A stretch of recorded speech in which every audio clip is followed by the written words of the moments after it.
Hi everyone. So this is the summation answering some questions that arose from the class.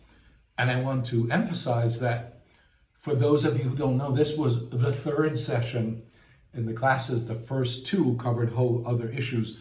And I will answer questions that come along, and we'll begin with a question that Jonathan has already shown me. So I again want to thank everybody for tuning in. This is a new experience for all of us.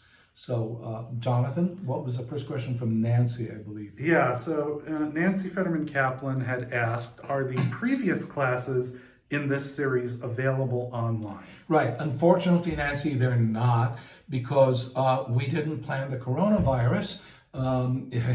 So we did a session in January, a session in February, and then this happened and we were forced to do this. I will say this about the first two classes, which may help other people who may have tuned in today who didn't attend the first two classes. The first two classes I gave background on Islam and on Sufism and on Fariduddin Attar, because there was, and you can imagine, out of three sessions, two were background. Two had to do with history, a little bit of theology of Islam. And I have to stress again, I'm not a Muslim scholar. This is not my area.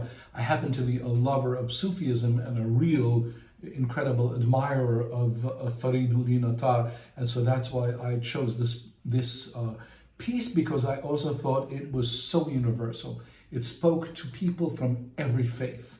You really do not have to be a Muslim in order to appreciate the beauty of Fariduddin Attar or of Sufism itself and the message that it has to give the world. So first two classes, history of Islam, a little bit about the Prophet, peace be upon him, and about Fariduddin Attar, who, to put it in context, born around 1145, we're not sure exactly when, but give or take 1145 in Nishapur in northeastern Iran and North Iran, and then died around between 1121, 1129 of the Common Era. So 12th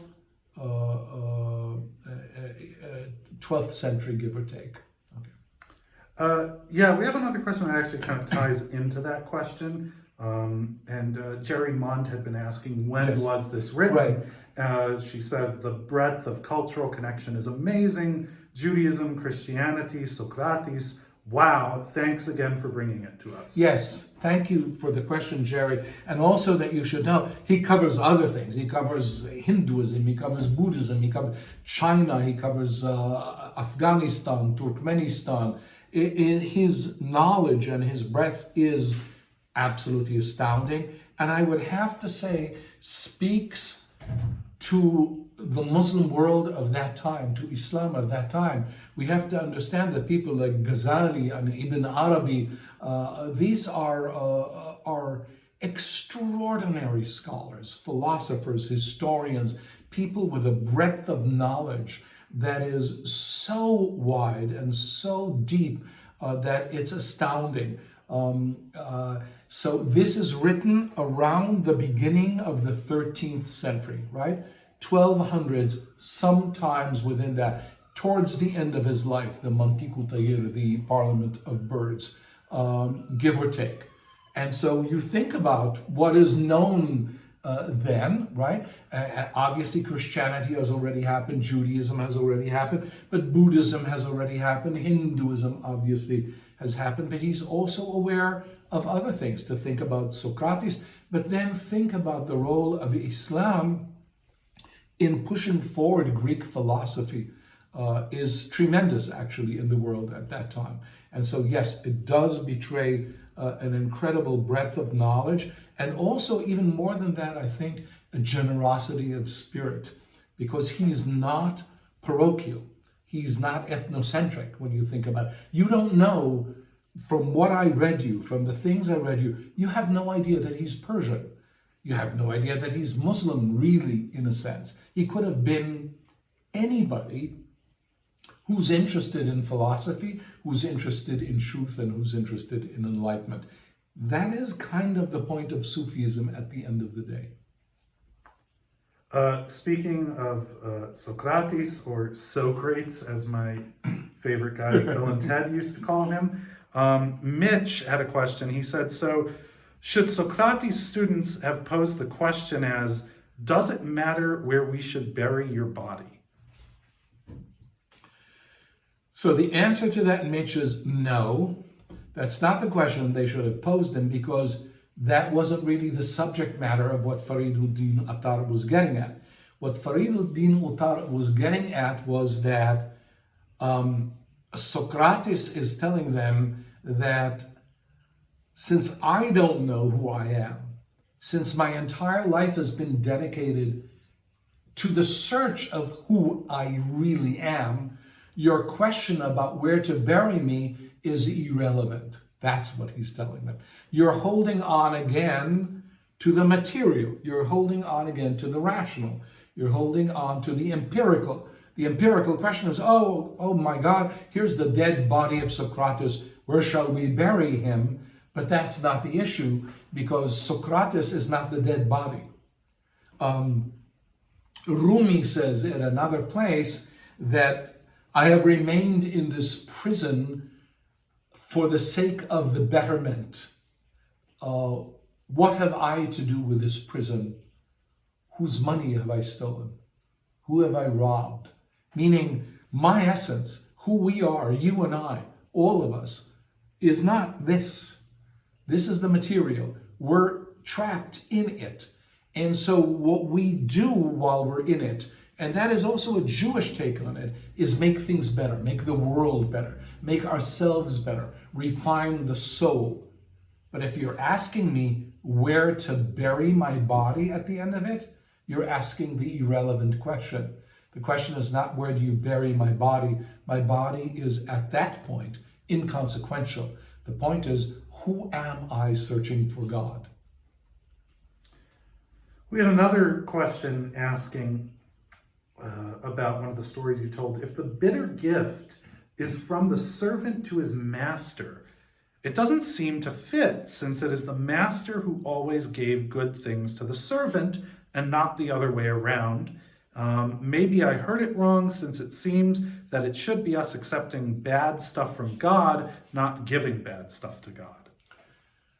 So let me help you. You heard it wrong. Yeah. Okay, so the point is simply, the king gives a fruit to the servant. The servant tastes it and says, oh, this is the best, most wonderful fruit I've ever tasted in my life.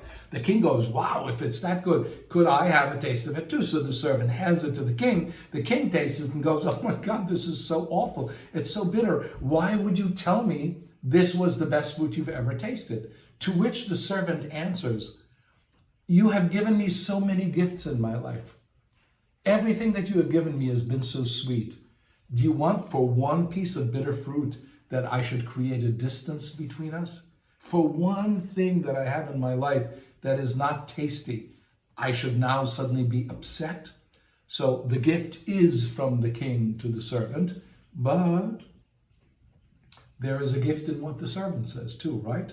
In other words, the servant is teaching the teacher something the teacher doesn't know on his own. The servant is giving the king something the king doesn't know on his own. The king thinks everything that he's giving is good because the servant keeps going, oh, thank God, thank God, thank God, thank God.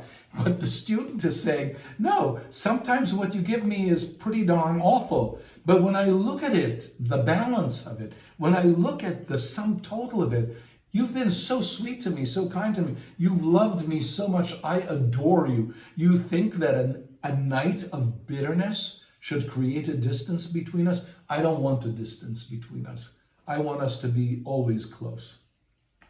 And last question we have is from Michal, and she's asking, bird of soul is the source in Hebrew Tzipor HaNefesh, I believe. And she says, Donnie, this was awesome. Thank you. Sending love to you all. Thank you. So the bird, this La Paloma Blanca, right? So this bird, Tzipor HaNefesh, Fariduddin Attar, and you caught up on it, right? At the end, at the epilogue is saying, I've revealed the bird, right? I've given you the bird. The bird has always been a metaphor for the soul. It's that which flutters within us. It's that thing within us that suddenly goes, I want to soar, I want to fly. It's exactly the same for Sufis as it is for Jews. It's exactly as it is for Christians. It's for everybody has that metaphor. Native Americans, of an eagle, yes, of that thing which can fly beyond us, that can take off beyond us. It may be trapped inside this cage, this mortal cage, this gilded cage even, but what the bird wishes to do is fly away. Fariduddin Attar addresses it in other places in the Mantiqu Tahir, in the Parliament of the Birds, and he says that life is kind of like a chest, okay, into which we are placed. And so here's the thing, what do you do when you're placed in this chest? You should accumulate, you should do things, you should become enlightened, so that when the lid is shut, when death comes, and then it is opened again, you can fly out. Those who have accumulated that knowledge, those who have accumulated that beauty, that generosity of spirit, can fly out when death comes. Those who haven't, unfortunately, are still confined to the chest that they were living in for their entire life.